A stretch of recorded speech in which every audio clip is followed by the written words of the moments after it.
Selamat siang sobat-sobat Narsis. Kembali lagi nih di acara Narsis, Nyali Strategi Inovasi. Dan hari ini semoga kalian semua dalam keadaan yang selalu sehat dimanapun kalian semua berada ya. Terima kasih banyak untuk sobat-sobat Narsis yang sudah join dalam webinar hari ini. Dan hari ini kita kembali lagi bersama saya Indah Parasari yang akan memandu jalannya webinar hari ini. Nah, sebelum kita mulai untuk webinar hari ini, saya ingin mengingatkan kembali untuk teman-teman, bagi sobat-sobat Narsis nih, diharapkan untuk tetap mengikuti webinar sampai webinar ini selesai, karena di akhir sesi webinar kita akan mengirimkan link yang berupa absensi teman-teman, sehingga teman-teman bisa mendapatkan e-sertifikat. Nah, selain itu bagi teman-teman yang memiliki pertanyaan bisa banget untuk mengetik pertanyaan teman-teman melalui room chat ya. Karena kita akan ada door prize yang menarik banget untuk pertanyaan yang Oke, hari ini kita akan membahas topik yang menarik, yaitu tentang PDKT. Ternyata PDKT itu enggak hanya dilakukan pada saat kita mencari pasangan aja nih, tapi PDKT juga dilakukan pada saat kita akan terjun ke dunia bisnis. Dan hari ini kita sudah kedatangan dua narasumber yang hebat-hebat, dan juga backgroundnya juga sangat cocok dengan topik kita hari ini. Nah untuk narasumber yang pertama, yaitu Bapak Dr. Nyoman Sri Subawo ST Sos MM. Beliau merupakan rektor dari Uniknas University, sekaligus beliau merupakan penulis buku dari Waralaba 4.0, isu tren evolusi bisnis waralaba di era digital. Selamat siang Bapak. Apa kabar Bapak? Terima kasih banyak Bapak untuk waktunya. Terima kasih Bapak. Senang sekali kita kehadiran Bapak Rektor di sini.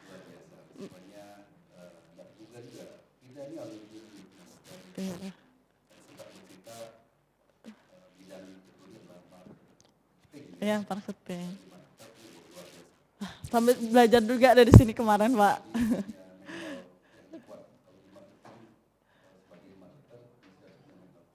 Belajarnya dari sini, Pak. Karena dulu kuliahnya kan di Tempa juga nih, jadi udah siap ya. Oke. Nah selanjutnya untuk narasumber kita yang kedua, yaitu ada Bapak Dr. Igusti Nyoman Dharma Putra, spesialis kulit kelamin konsultan, FinSDV PADV. Selamat siang Bapak Dr. Dharma. Terima kasih banyak untuk kehadirannya. Oke, sama-sama. Makasih sudah diberi kesempatan juga untuk hadir di sini. Jadi ngerasa kalau masuk kampus lagi rasa mahasiswa lagi nih. Iya. Siap. Semoga dapat ketemu mahasiswi-mahasiswi gitu maksudnya. Ada sih sini lumayan Bapak. Sayang masa pandemi ya, agak sepi mahasiswi. Iya, sayang banget. Oke. Nah, untuk Dr. Dharma ini kebetulan beliau merupakan pendiri dari DNI Skin Center yang merupakan waralaba yang lebih dari 20 gerai berskala nasional dan meraih penghargaan The Best Beauty Clinic in Bali pada tahun 2014 dan juga Rising Business Award pada tahun 2019. Wah, selamat Bapak untuk award yang diraih. Terima kasih. Oke.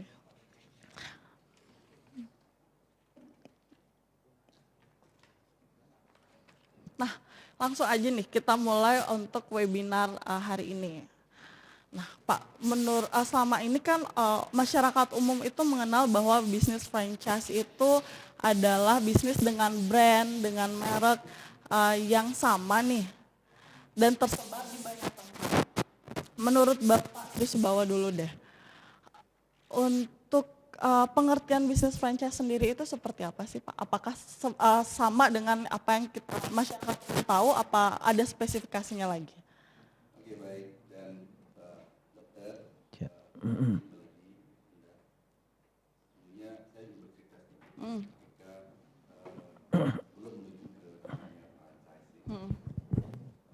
Di tahun 98 saya mencoba bisnis otomotif Oke. dan bergerak pelayanan terhadap pemilik kendaraan mobil, ya, servis dan cuci mobil. Lalu disitulah banyak pembelajaran. Memulai bisnis dari awal. Lalu kita membuat sistem. Lalu kita mengolah sumber daya manusia kita. Lalu dan terjadi banyak kita berterjun langsung dan memahami betul bagaimana mengelola suatu bisnis ketika kita memulai dari nol. Segala sesuatunya kita pikirkan sendiri dari nol, dari menyiapkan sumber dayanya, dari izin sampai kepada operasional. Itu kita belum atur dalam namanya SOP. Belum, standar operating procedure belum kita pikirkan pada saat itu. Tapi yang kita pikirkan bagaimana agar usaha ini berjalan. Lalu kita buat berjalannya waktu, ya, kita sebagai owner, pemilik terjun langsung ke bawah pada saat itu. Ya, jadi ya belajar semuanya, ya, dari proses merekrut karyawan, lalu mewawancarai, lalu ini cocok nggak kita terima dia sebagai karyawan kita, lalu dan semuanya. Karena ini kebetulan waktu itu saya baru lulus sarjana teknik mesin, jadi supaya ekivalen dengan lulusan sebagai seorang teknik engineer, lalu saya buat namanya bengkel, ya, untuk pelayanan otomotif. Lalu disitulah proses pembelajaran yang saya alami. Dan ketika itu memang betul kita berbisnis mulai dari nol luar biasa tantangannya, ya, tantangan pesaing, tantangan menentukan kebijakan sendiri, ya, menentukan ini semua sendiri. Melihat semua yang lingkungan kita dan seterusnya sampai berjalan sekian. Dan saat ini memang masih berjalan, tapi saya serahkan pada orang lain untuk mengelolanya. Jadi begitu. Mulai nol sangat complicated. Beda sangat jauh dengan yang namanya konsep pengembangan bisnis melalui franchising. Franchising orang bilang sering mendefinisikan sebagai pengalihan hak atas kekayaan intelektual dari pemilik, ya, bisnis kepada pembeli, ya, baik dari sisi merek, logo, interior desainnya sampai kepada semua hal terkait dengan perusahaan itu dengan perjanjian yang diatur dalam perjanjian atau perikatan perjanjian waralaba. Nah, jadi dengan membayar, biasanya dicas dengan royalty fee atau management fee atau fee yang lainnya yang diatur dalam perjanjian itu. Sehingga definisi LASIM orang bilang pengalihan hak dalam merek dan yang diperjanjikan dalam perjanjian waralaba.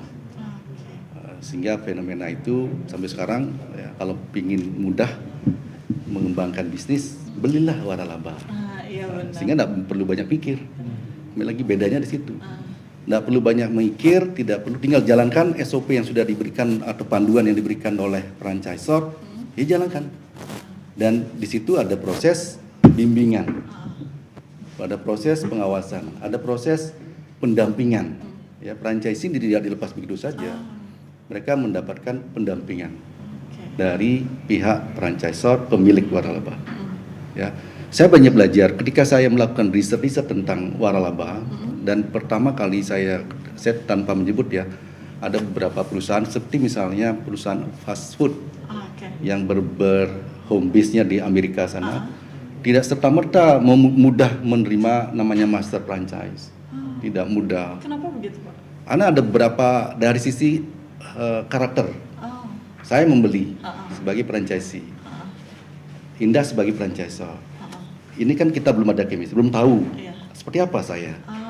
Lalu saya diundang ke tempatnya asalnya franchise itu dan melakukan seluruh aktivitas itu.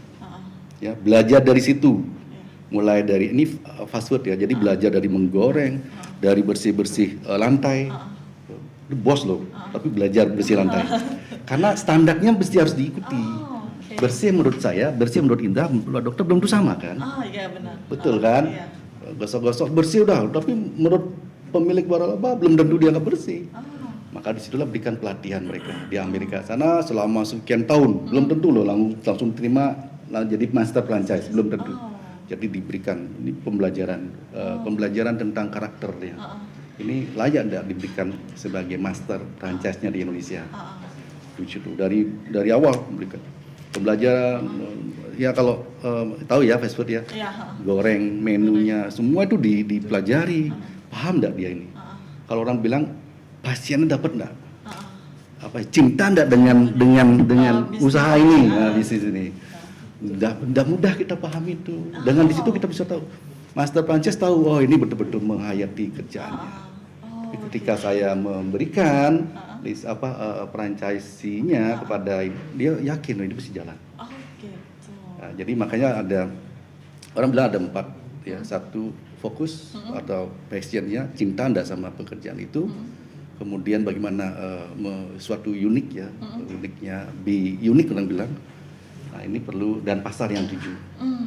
Jadi ada melihat seperti itu. Dan kembali lagi ketika bicara franchise saya ingat betul ini Undiknas mesti harus menerapkan apa kan gitu ya.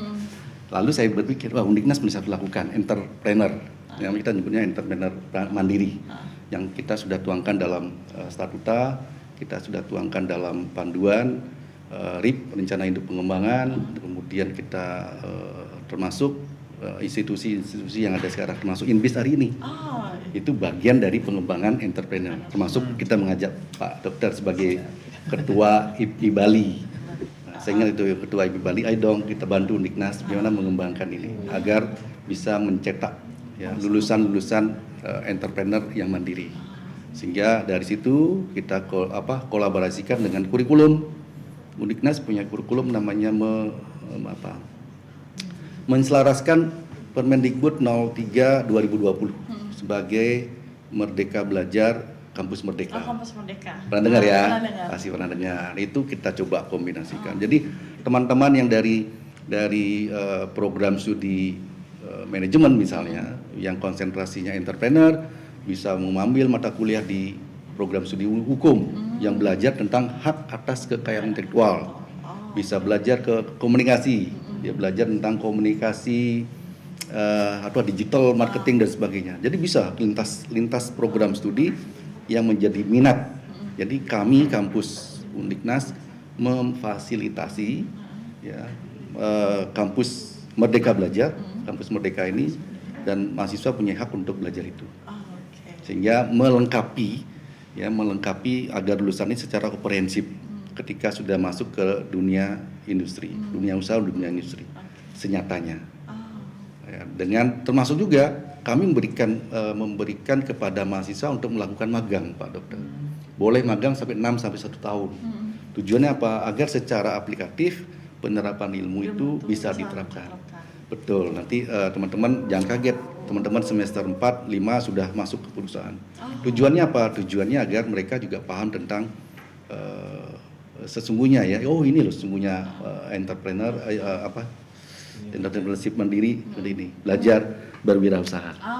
Sehingga harapannya Undiknas itu menjadi unggul dalam entrepreneur.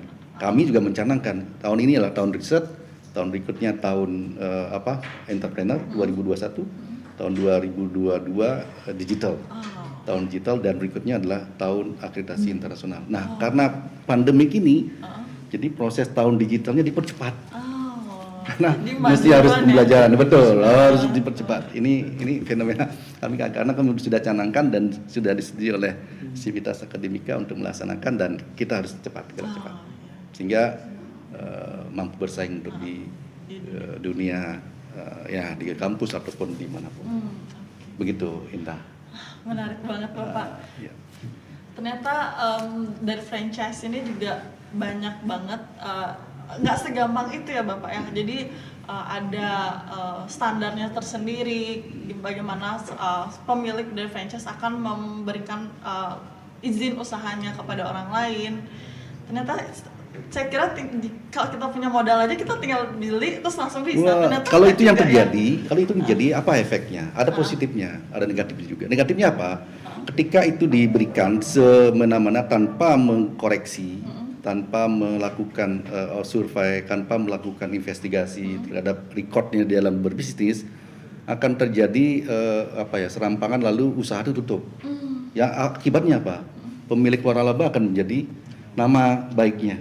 Merek itu menjadi sesuatu yang ini kenapa DNA, maaf ya misalnya ini kan orang jadi bertanya, Sama ketika fast food pun seperti itu. Ketika dia tutup di suatu tempat, dia orang bertanya, loh kenapa sih tutup? Ada info, oh ternyata begini-gini. Dulu kan ada beberapa fast food yang tutup disebabkan oleh, tanpa saya sebut ya, maaf, di dapurnya ada tikus, lalu difoto oleh konsumen, jadi viral di media sosial. Oh besoknya ditutup sama fast food gitu. Ditutup, orang menjadi bertanya, ya ada apa kok ditutup? Dia tidak menjalankan standar operating prosedur yang sudah ditentukan, terutama dalam kualitas. Itu yang terjadi. Ya memang sih gampang, jadi kita nyari duit kan gampang. Berikan, mau beli, ambil. Beli, ambil. Tapi sesungguhnya itu sangat riskan ketika usaha itu dikelola dengan tidak baik. Riskan, sesungguhnya riskan sekali. Karena mempertahankan itu yang susah ya, mempertahankan merek yang kita miliki, awareness, lalu kita mesti harus berhati-hati sebagai pemilik waralaba. Ya, dulu ada beberapa kejadian. Ya, saya boleh cerita sedikit. Seorang artis tanpa saya sebut merek apa, dia seperti itu lakukan, biar dapat uang banyak. Lalu yang terjadi adalah karena tidak ada prototipe yang menunjukkan bahwa ini sudah berjalan dengan bagus. Baru setahun berjalan buka usaha itu, lalu dijual. Belum menunjukkan bahwa usaha itu menguntungkan. Belum tahu, setahun dia sudah berjual. Orang udah berpikir kalau saya beli ini franchise artis ya, dia menjual kata-kata artis itu. Lalu dia beruntung. Padahal ini belum terbukti. Yang terjadi apa? Ya sudah, kadang beli rugi. Franchisee-nya juga rugi. Pembeli waralaba juga rugi. Karena apa? Ya karena belum teruji SOP-nya. SOP-nya ataupun yang lain belum teruji. Ya, belum bisa menunjukkan, ya makanya kiatnya nanti ya silakan Pak Dokter bisa menjelaskan. Apa sih yang mesti harus kita pikirkan ketika melakukan usaha? Nah, tadi kita udah bahas tentang franchise. Nah, menurut Dokter Dharma, apa aja sih yang jenis-jenis franchise itu? Ada apa aja jenis-jenis franchise? Jenis franchise dari apakah dia terfokus kepada produk aja atau jasa atau ada apa? Kalau dari yang saya tahu ya, jadi kalau untuk franchise sendiri itu yang penting adalah suatu mekanisme yang seperti tadi Pak Dokter sudah menyampaikan, kalau suatu merintis usaha itu kan susah banget dari awal. Dan sedangkan kalau franchise ini bagaimana kita mengaplikasikan, kita membuat sebenarnya bagi seorang yang membuat buat brand sendiri. Jadi ini adalah seperti reward bagi kita. Karena kita hanya cukup menjual nama saja. Jadi itu suatu penghargaan buat kita. Kayak tadi kan seperti tadi merintis dari nol, mencoba segala cara, nggak ada ilmu yang sama. Jadi misalnya dari ada orang usaha sejenis pun kita copy paste SOP-nya atau apa tidak bisa diterapkan yang sama di usaha kita. Itu jadi kita membuat suatu warna tersendiri dari usaha kita itu nanti setelah kita bisa membuat suatu brand yang sudah terpercaya, kemudian kita franchise-kan pada orang lain. Nah, itu bisa dijual istilahnya brand nama kita. Jadi seperti yang saya ketahui sih jenis franchise lebih sifatnya seperti itu. Jadi jenis apapun yang dijual bisa mau dari barang, jasa dan segala hal ya, termasuk yang saya tahu seperti orang coaching bisnisnya itu juga bisa di-franchise-kan. Kemudian produk juga seperti makanan kan banyak sekali. Kita juga kalau klinik kecantikan itu sifatnya barang dan jasa dua-duanya itu juga bisa di-franchise-kan. Intinya adalah biasanya kalau seseorang yang pengen memfranchise-kan itu perlu konsultasi dulu, mungkin semacam konsultan yang lebih mengerti. Nah, ini akan diarahkan apakah bisa di-franchise-kan atau tidak usaha ini. Yang contoh yang tidak bagus untuk di-franchise-kan lah seperti usaha yang sifatnya musiman. Itu bagi pembeli yang terutama harus memperhatikan kayak gitu. Kalau ternyata usahanya hanya musiman sesaat, itu percuma belinya karena nanti setelah itu akan hilang. Karena ada juga maaf ya, mungkin ada juga yang franchisor yang intinya ingin menjual saja seperti Bapak sampaikan, menjual tanpa tanggung jawab, karena pendapatan salah satu sebagai franchisor di awal dan yang berikutnya adalah pendapatan dari royalti yang dari bulanan. Nah, kalau dia hanya ingin mendapatkan yang pertama itu sudah dapat laku semua ya itu, tapi tidak ada tanggung jawab untuk kedepannya. Jadi usaha-usaha musiman itu agak susah difranchise-kan. Kemudian usaha yang mungkin yang terlalu banyak subjektifnya ya. Jadi karena franchise itu adalah suatu usaha yang memang yang kita ada tuangan SOP dan dibuat semudah mungkin. SOP-nya itu bahkan bukan hanya tertulis, karena asumsinya orang yang membeli franchise itu orang yang tidak mengerti apa-apa. Nah, bagaimana membuat istilahnya keep it simple stupid, jadi bagaimana membuat SOP itu bahkan berupa foto. Mungkin kalau bisa perhatikan beberapa gerai-gerai waralaba pun di dapurnya gitu ada foto-foto standar tempat ininya penyimpanan ini, cuci piring dulu atau apa, langkah-langkah seperti itu, bahkan dibuatin video. Intinya segala sesuatu SOP bukan hanya sesuatu yang dibaca, tapi itu benar-benar bisa diterapkan. Nah, dan SOP ini adalah milik dari franchisor. Sifatnya itu adalah dipinjamkan. Jadi itu ada nanti mungkin kita bahas lagi tentang perjanjian waralaba. Di situ benar-benar rinci sekali, karena sebagai franchisor sendiri kita sebagai punya brand rawan sekali untuk dibohongin atau dipalsukan, diambil SOP-nya. Nah, ini semacam ada hak ciptanya juga. Nah, kalau tidak gitu nanti rawan sekali untuk diduplikasi dan ditiru. Dia membuat usaha yang sejenis dengan ganti brand. Nah, itu nah, kayak di perjanjian lengkap sekali nanti ada. Ya, betul Pak Dokter. Saya nyambung ya, betul Pak Dokter sampaikan itu. Ada beberapa kasus bahwa pertama beli Pak Dokter, kurang lebih 5 tahun ya biasanya masa perjanjiannya. Tapi setelah itu dia belajar dari situ. Jadi cara mengemas dari semua SOP-nya dia pelajari. Ya, jadi setelah belajar 5 tahun, dia putus buat merek baru. Dia tidak menggunakan merek yang dia beli, tapi dia gunakan merek baru. Banyak kasus, pertama saya sebut ya, banyak kasus seperti itu, sehingga proses belajar di situ. Belajar entrepreneurnya di situ, lalu dapat ilmunya, knowledge-nya, kita lakukan sendiri. Jadi apa ya, semacam transfer knowledge ya. Jadi kita dapatkan belajar ini, oh begini. Besok kita buatlah. Selesai kontrak putus saja, lalu jangan kita buat. Sampai beberapa franchisor itu mencantumkan jadinya kelemahan-kelemahan yang itu, jadi dibuat semacam tempat yang sama itu setelah dia berhenti franchise tidak boleh dipakai usaha sejenis. Ada seperti itu. Antisipasinya ya. Ya, karena dianggap bahwa pemilik biasanya kan tempatnya sendiri.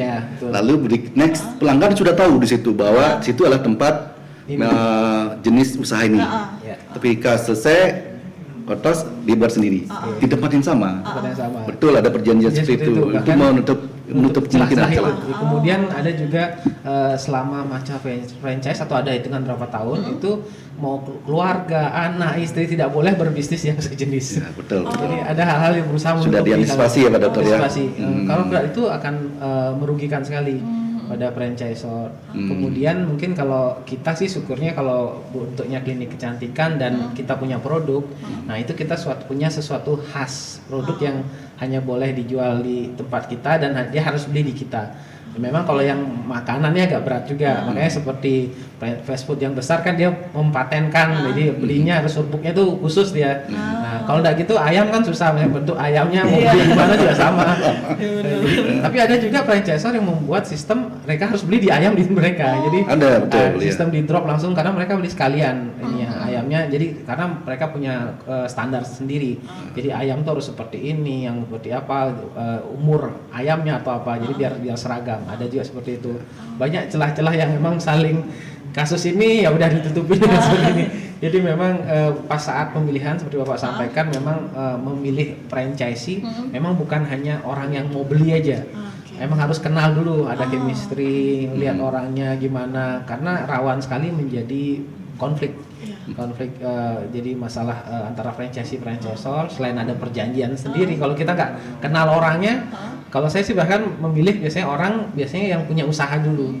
Jadi dia sudah seorang pengusaha yang ngerti suatu bisnis waralaba, itu tetap suatu bisnis, bisa untung bisa rugi, jadi tidak selalu bisa dijamin. Mau brand besar pun kadang-kadang tempatnya salah atau apa bisa juga dia gagal. Nah itu benar-benar kita cari chemistry biar dia tahu pengusaha, jadi mereka di saat belum jalan mereka pun ngerti wah ini adalah faktor apa ya, itu kita cari solusi sama-sama tapi jelas. Tapi kalau orang yang nggak ngerti, intinya saya beli franchise pokoknya saya harus untung, ya, betul nggak bisa kalau utama mesti harus untung, padahal belum tentu break even point-nya bisa jadi 2-3 tahun ya, bisa lebih panjang lagi. Yang selama ini kan betul Pak Dokter sampaikan pokoknya saya harus dapat untung. Padahal ini masih berjalan.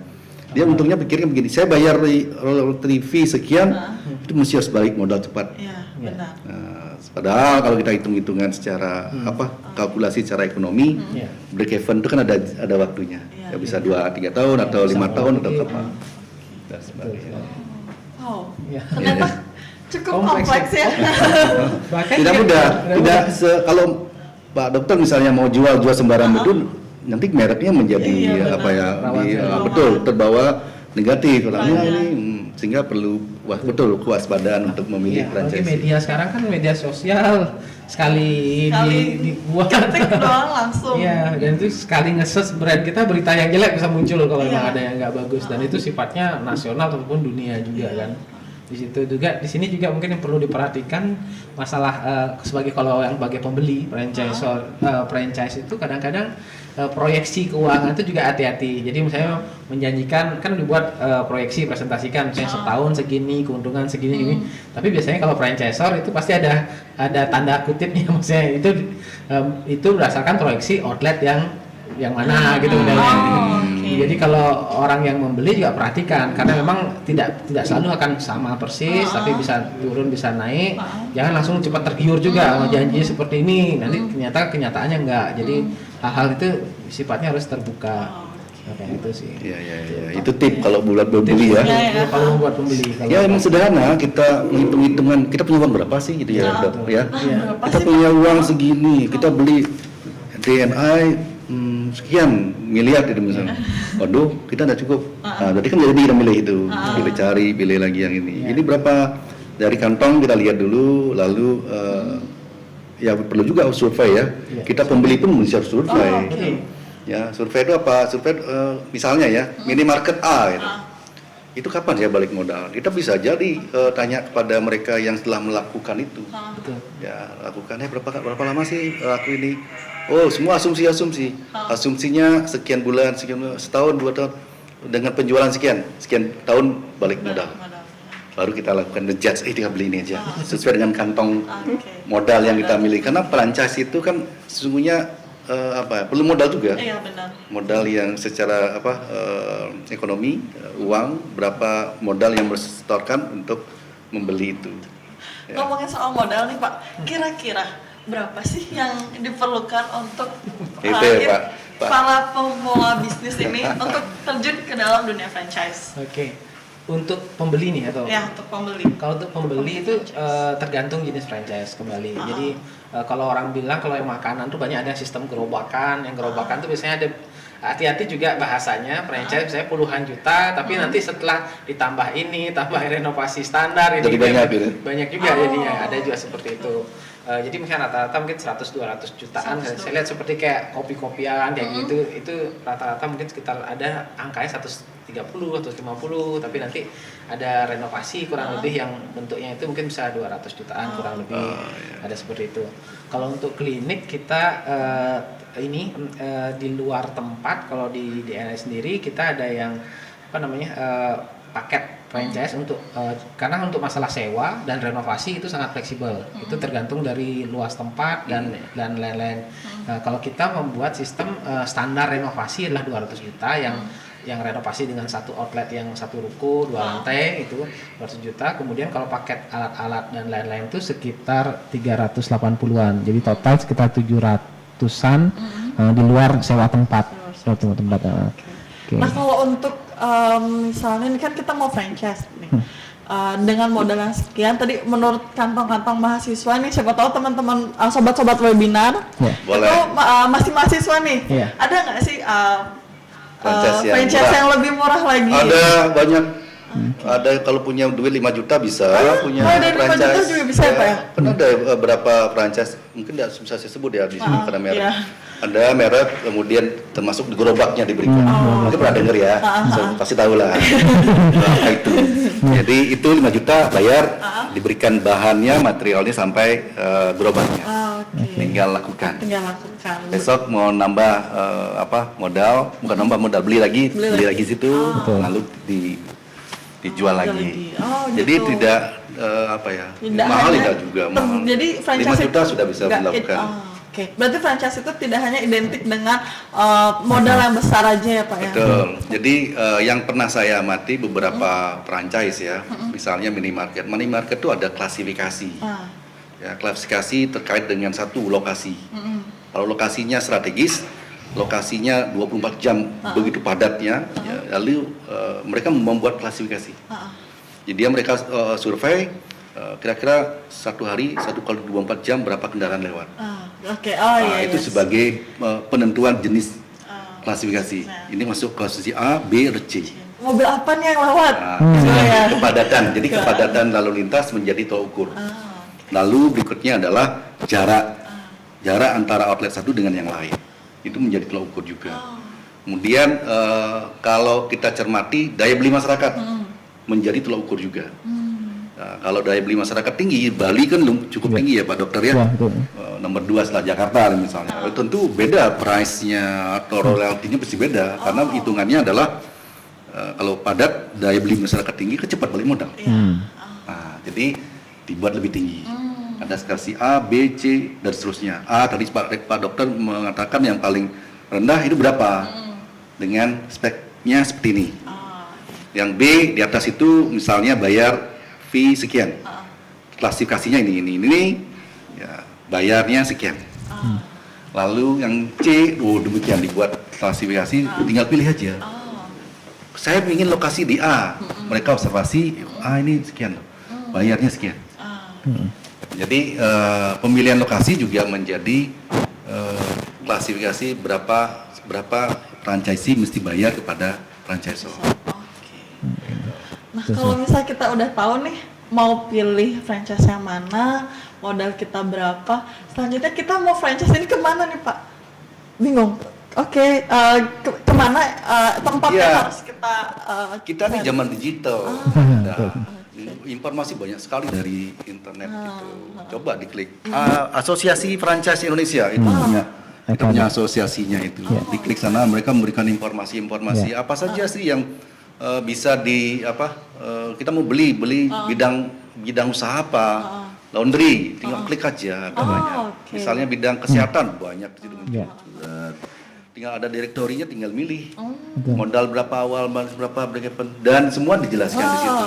Jadi ada informasi ya di beberapa asosiasi ya Pak Dokter ya, termasuk ada asosiasi yang lain, Wali misalnya, asosiasi waralaba dan lisensi Indonesia ya. Boleh. Jadi begitu. Jadi di situ ada informasi-informasi yang diberikan oleh asosiasi dan kita sebagai calon franchisee membeli usaha waralaba ya tinggal diklik aja. Zaman digital ya. Cari informasi apa sih? Ada. Semua. Lalu setelah itu apa? Kita sebagai calon pembeli ya observasi juga. Lalu di sini belum ada. Di mana ada? Di Surabaya. Kita ke Surabaya dulu lah. Kalau bisa ketemu dengan franchisee, syukur banget. Kita sambil tanya-tanya, gimana? Maaf ya, mungkin secara manual ini. Digitalnya belum. Kalau digital gimana? Ya bisa melalui. Kalau dia punya web, ditanya di situ. Kalau dia punya media sosial, kita tanya di situ.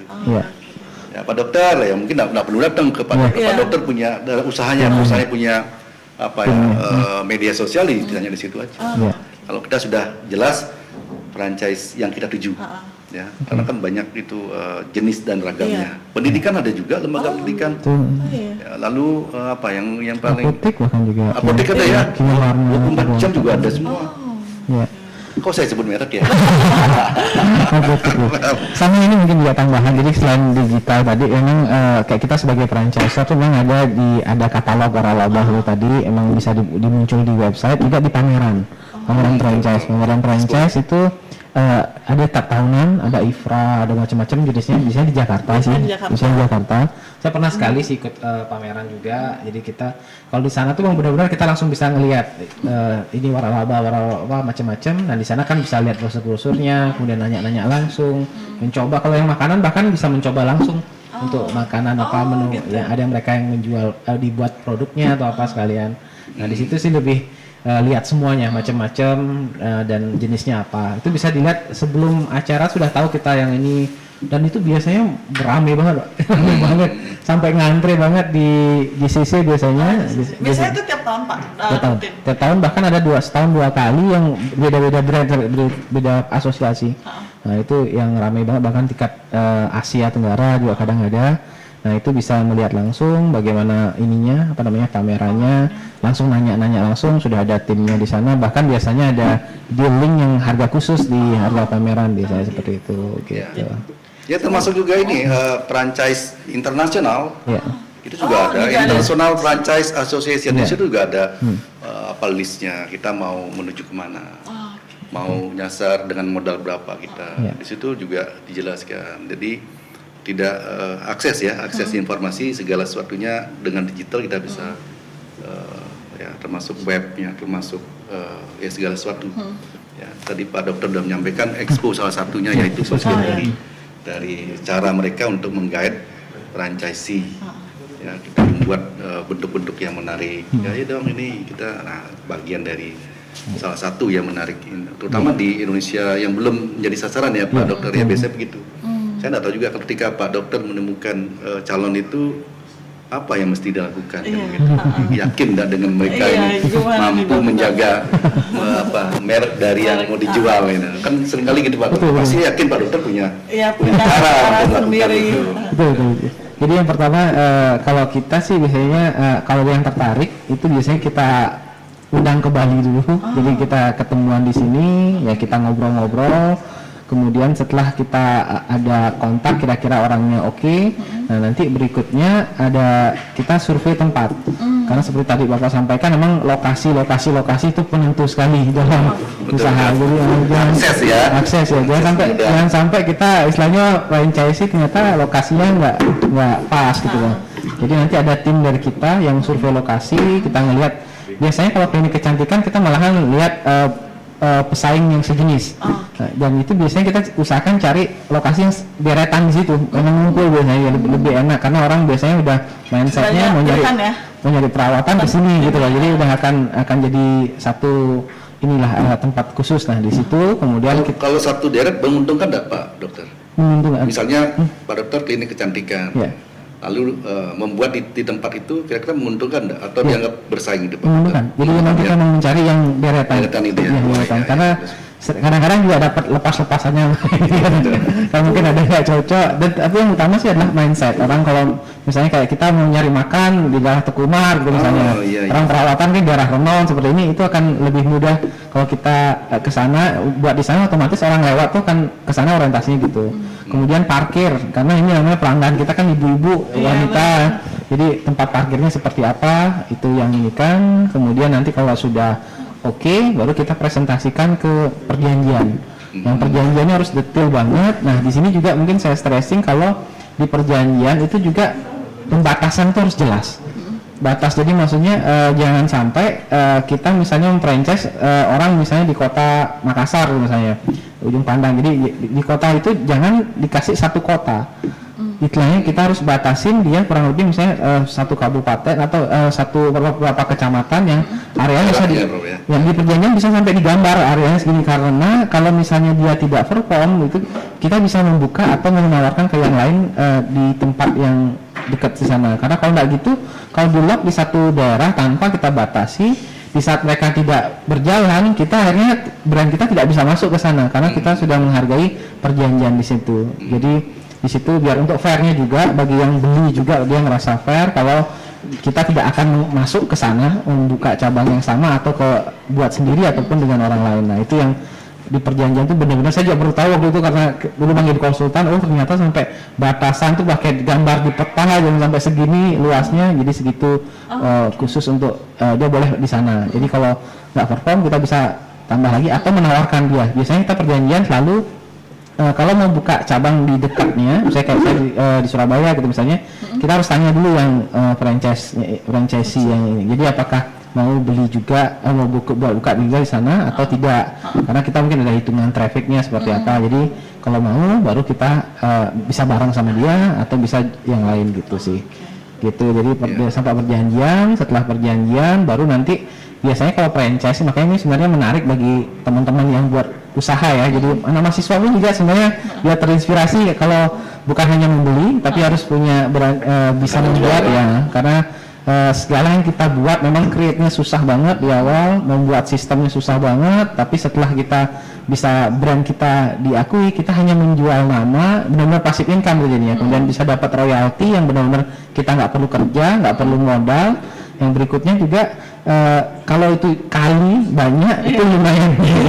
Karena beberapa franchise itu benar-benar sampai Indonesia ini luas sekali. Jadi mungkin teman-teman di Bali juga ya berpikir karena di Indonesia ini misalnya kita masuk ke daerah Sulawesi, Kalimantan, itu mereka tuh daya beli kemampuan masyarakatnya tinggi juga, tapi brand nggak banyak juga di sana. Jadi Indonesia tuh masih banyak luas sekali yang tempat usaha. Jangan berpikir bersaing di Bali saja, banyak aja tempat-tempat lain yang berpeluang. Nah kemudian kalau sudah bisa menjual seperti itu kan artinya kita benar-benar bisa passive income, menghargai lagi hasil kerja keras kita. Nah kemudian dan kalau kita buat di awal seperti franchise, kenapa saya mau franchise-kan atau membuka cabang, karena prinsipnya kalau satu tempat kita besarin sebesar-besarnya, keuntungan paling nambahnya sedikit. Jadi dari dari konsultan pun aja gitu. Kalau satu tempat, kalau kita ingin keuntungan misalnya 100, kalau kita ingin jadi 200, jadi 300 gimana caranya?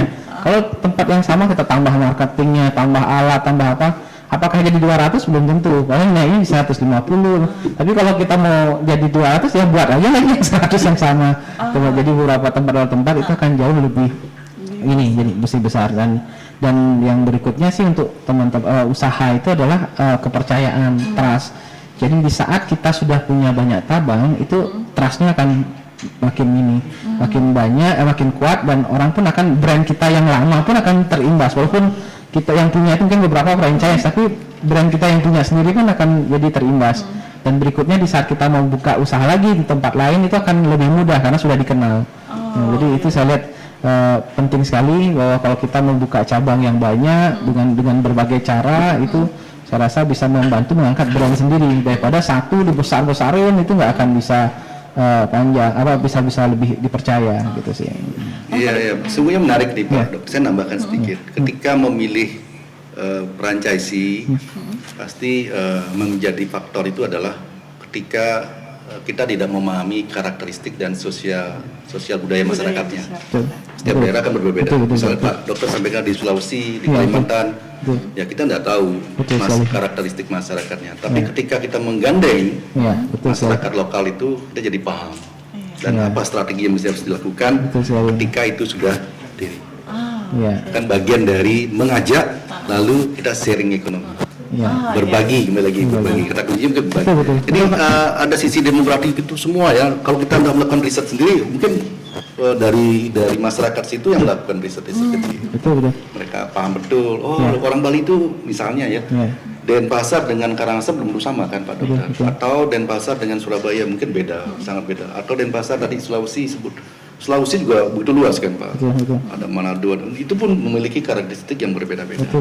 Dengan dibantu oleh franchisee yang memahami betul lokasi yang akan dibangun, kita diuntungkan. Betul sekali. Jadi bahkan orang kadang kita melihat juga kalau ini franchisee ini punya networking seperti apa. Kalau dia punya banyak teman, dia punya usaha, itu kan lebih mudah kita tanpa perlu repot. Dia sudah promosi, teman-temannya pasti akan datang ke sana. Nah itu sih benar sekali. Ya pemahaman tentang kultur lokal itu susah sekali kalau kita belajarin, itu kan perlu waktu. Tapi kalau kita menggandeng orang itu kan jauh lebih mudah. Gitu. Menarik banget. Tadi udah ngebahas tentang banyak banget nih Pak keuntungan dari franchise tersebut. Apa sih yang jadi kelemahan dari franchise ini? Ya, kelemahannya banyak sih sebenarnya. Tergantung kita mencermati dari sisi franchisee atau dari sisi franchisor.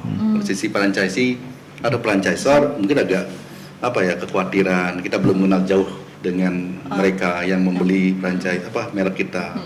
Kemudian yang sesungguhnya ya untuk jangka panjang kekhawatirannya dia akan meniru. Seperti saya sampaikan, dia meniru merek yang dibeli karena dia mempelajari betul. Ini produk apa sih ya? Keingintahuan itu kan insting manusia kan, keingintahuannya begitu besar. Apa sih bikin cantik gitu pada dokter ya? Apa sih resep formulanya? Dia pelajari sedikit-sedikit, walaupun misalnya ya dia hanya meraba-raba, lama-lama rasa khawatir masih ada Pak Dokter, pasti di situ itu. Ya, tapi bagi franchisee yang menjadi kekhawatirannya tentu dari sisi break even tadi. Break even point itu berapa lama? Kami kok tidak ada untung. Lalu apa yang mesti dilakukan ketika putus kontrak gitu. Maksud saya lalu belum beruntung apa nih? Karena target belum tercapai. Ibaratnya seperti investasi yang sia-sia. Padahal sungguhnya di situ mereka banyak belajar. Ya, knowledge yang mereka dapat tentang pengelola usaha. Ya, kalau dia mau mandiri, betul juga dia bangun seperti mahasiswa ya. Dari mahasiswa kalau mau bangun, ya untuk di awal boleh kita beli. Lalu untuk next berikutnya buat sendiri. Lalu bukan meniru ya, kita memodifikasi suatu unik ya, suatu yang unik apa ya kita terapkan. Karena belajar dari 5 tahun itu kan belajar itu, proses belajar lalu kita sendiri dengan merek sendiri, bangun sendiri. Ya memang agak berat dari nol ya. Tapi paling tidak pengalaman kita sudah membeli waralaba menjadi bagian proses pembelajaran. Ya, jadi bisa lebih cepat dari yang sebelumnya kalau kita punya pengalaman itu. Tetapi menjadi persoalan biasanya begini, ketika kita membeli sebagai seorang franchisee, tapi dibatasi oleh namanya standar operating procedure. SOP-nya ya. Kita nggak boleh kreatif, kita nggak boleh inovasi sendiri, franchisee loh. Betul Pak ya. Nggak boleh. Lalu ide-ide kita nggak bisa masuk ke situ. Padahal kan kita di sisi lain kita butuh juga untuk menaikkan omset dari franchisee kita kan ya. Biasanya bisa didiskusikan biasanya. Biasanya ya kalau Ada promo lokal gitu misalnya. Tapi harus tetap persetujuan dari franchisor. disetujui. Ada approval dulu. Kalau nggak gitu nggak bisa. Karena mungkin ini ngaruh ke ininya kali ya, kayak apa fee-nya, persenan fee-nya di setiap bulan. Oh enggak sih, lebih ke nama brand ini kan soalnya brand itu branding kan sudah ngerti ya bahwa itu kan pencitraannya jangka panjang jangan sampai brandnya kelasnya misalnya kelas atas atau kelas menengah nanti jadi turun ya. turun misalnya ide promosinya seperti apa yang bagi-bagi yang kayak ini kan nggak sesuai dengan misi brand itu sendiri ya. Middle up jadi turun gitu ya. Middle up gitu. Betul Kemudian juga sih. ya konsepnya juga misalnya dia suatu brand yang sifatnya mungkin berbagi atau apa ini tiba-tiba buat promo yang akhirnya mahal sekali atau gimana jadi itu juga membawa visi atau pesan moral dari brand itu harus dari yang franchisor yang menentukan jangan sampai melenceng dari ya ada beberapa kasus yang saya cermati adalah ketika dia menawarkan suatu kreativitas ataupun inovasi terhadap pengembangan waralaba itu tidak serta-merta diterima oleh franchisor sehingga disitulah ada suatu perlawanan dari dalam diri franchisee saya ingin maju, saya ingin cepat dapat break even kok nggak boleh. Betul ada suatu open, tapi tidak semua kan open. Jadi Pak Dokter kalau punya franchise ya boleh diskusi sini, tapi tidak semua seperti itu. Ada bersikukuh bahwa apa yang saya terapkan, apa yang franchisor strategi yang gunakan sudah bagus gitu. Aku kan jadi ya susah mau dikembangkan mau kreatif gimana? Mau kreatif dan masih seperti misalnya fast food kita mau menu yang gini dong menu. Memang secara ini tidak boleh. Kita mencoba menu-menu lain ya harus disetujui oleh franchisor, disetujui menunya harus dulu. Saya ingin menunya tambah dengan model apa misalnya yang baru-baru yang sekarang lagi dikembangkan ikutlah itu model itu kita jual karena ini nangris misalnya. Ini belum tentu dipukul oleh franchisor. Yang sederhana sering tuh promo-promo misalnya kalau Bali dengan luar Bali itu lah hari raya gitu misalnya jadi mungkin hari raya khusus dari luar tuh memang mereka punya ide hari raya tapi kalau di Bali mungkin nggak banyak nggak terlalu inilah tapi kalau di Bali hari raya Bali itu belum tentu disetujui tuh ada promo dari pusat seperti itu yang biasanya kadang-kadang yang sederhananya bisa beda-beda persepsi gitu ya. Selain itu juga kalau misalnya kita lihat nih tantangan dari franchisee itu seperti apa Pak? Kalau misalnya kita mau habis memfranchise bisnis, terus tantangannya itu seperti apa? Tantangan yang dihadapi biasanya ada perubahan perilaku. Perilaku konsumen kita. Satu sisi kita nggak boleh kreatif. Lalu apa? Kita bisa ngapain? Jadi tinggal jalan-jalan aja ya? Betul, karena ya tinggal jalan aja. Sebelum ada jalan itu tendensi yang pernah saya wawancarai. Tidak bisa, dia ngapain? Ini ya gitu aja. Kita mau coba tidak dikasih. Ngapain? Kita masang sesuatu ya sedikit saja mau di atas itu tidak boleh. Mereka punya standar interior, punya desain itu dari standar ukuran termasuk ukuran apa namanya itu warna itu dari standarnya tidak boleh diapa-apain. Jadi ada rasa kekhawatiran ketika itu belum sebenarnya bisa dioptimalkan dari sisi profit bisa dioptimalkan tapi karena terbatasan kreatif dan inovasi itu ya tidak bisa dilakukan. Mesti menunggu Bahkan mungkin saya tambahkan kalau untuk bagi franchisee ya salah satu juga ada SOP tadi dan standar itu juga bisa dipakai sebagai hal-hal yang dicari-cari sama franchisor untuk mengakhiri perjanjian. Gitu. Ya. Oh iya, Pak, Tapi berapa lama? Pak dokter kan Enggak. bicara gitu. Benar. Ada yang seperti itu, misalnya dia punya standar pakaian seperti ini atau apa, jadi dilanggar, ada tim memang pura-pura jadi pembeli, jadi misalnya standar, oh ini nggak sesuai di cut, nanti akhirnya franchisornya membuat lokasi yang dekat situ. Nah, itu salah satu yang ketakutan dari franchisee itu bisa karena kemudian kalau diputus sesaat itu, kemudian dia sudah punya alat, misalnya kalau di kecantikan ya, dia punya alat mesin, nah itu untuk apa? Dia nggak bisa ngapa-ngapain karena dokter pun sering kali milik dari franchisor yang karena mereka men-training gitu loh. Kalau sekarang yang franchisee yang bukan dokter atau apa kan nggak ngerti cara ngajarin ya, akhirnya ya di situ yang juga yang harus hati-hatinya. Tapi kalau bagi franchisor sendiri hati-hatinya adalah di masalah pelaporan. Teman saya ada pernah juga untuk makanan ya, kalau klinik juga mungkin agak rawan juga sih di saat transaksinya, bahkan teman punya buat sistem yang benar-benar online, yang benar-benar segala itu langsung kita bisa pantau. Saya pun juga pakai online juga.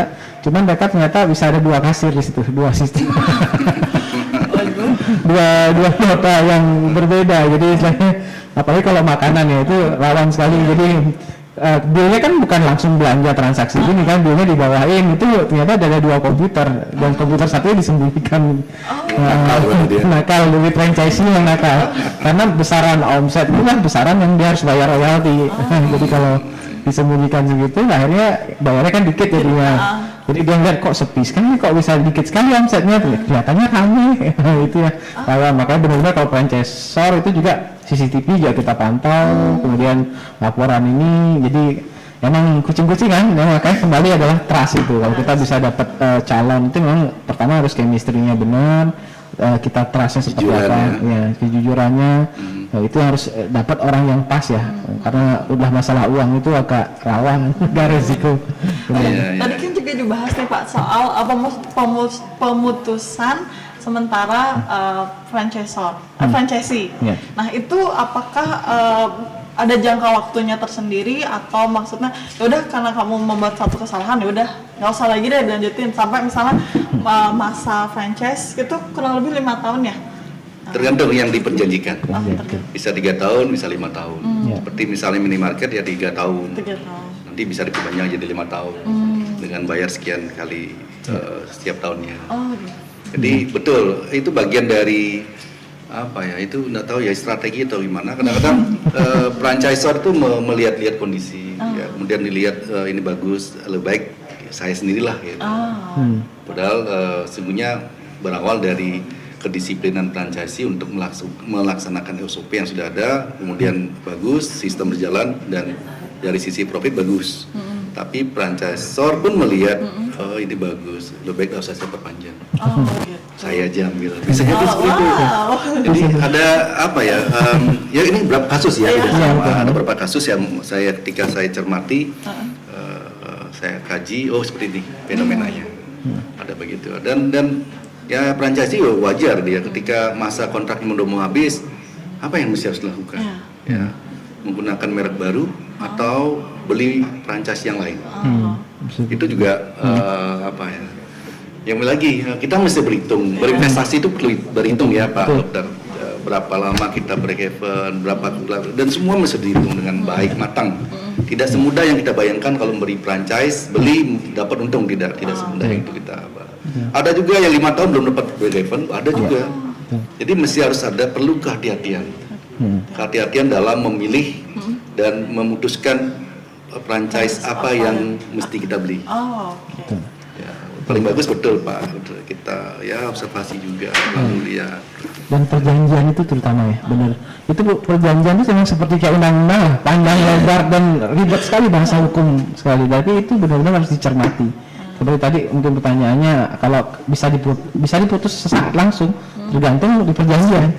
Kalau di perjanjian itu kita takut hal seperti itu, mungkin kita bisa nego bahwa di perjanjian apabila ketemu ada kesalahan, kita minta apa dulu, peringatan dulu, jangan langsung diputus. Kalau nggak ada ternyata perjanjian dari franchisor ngomongnya apabila ada pelanggaran ini akan diputus, udah nggak bisa ngomong apa, karena sudah di perjanjiannya seperti itu. Jadi hal-hal seperti itu diperhatikan. Jadi perjanjian yang memang menjemukan pembacanya, bahasanya itu detail banget. Nah, itu Dan yang ada harus konsultan ya. konsultan. Sebaiknya ada konsultan, bahkan bisa tanya ke teman pengacara atau kalau saya biasanya kalau perjanjian tanya teman pengacara, kan banyak sarjana hukum di sini, bacanya seperti apa, interpretasinya seperti apa, jangan sampai ada double interpretasi yang itu rawan gitu ya. ambigu. Apalagi biasanya kan kalau franchisor besar kan susah yang kita ngelawan, kalau kita franchisee orang yang membeli franchisee biasa lah gitu. Jadi kan susah, mereka sudah punya tim hukum yang lebih ini, jadi itu hati-hati sekali dalam perjanjian gitu sih.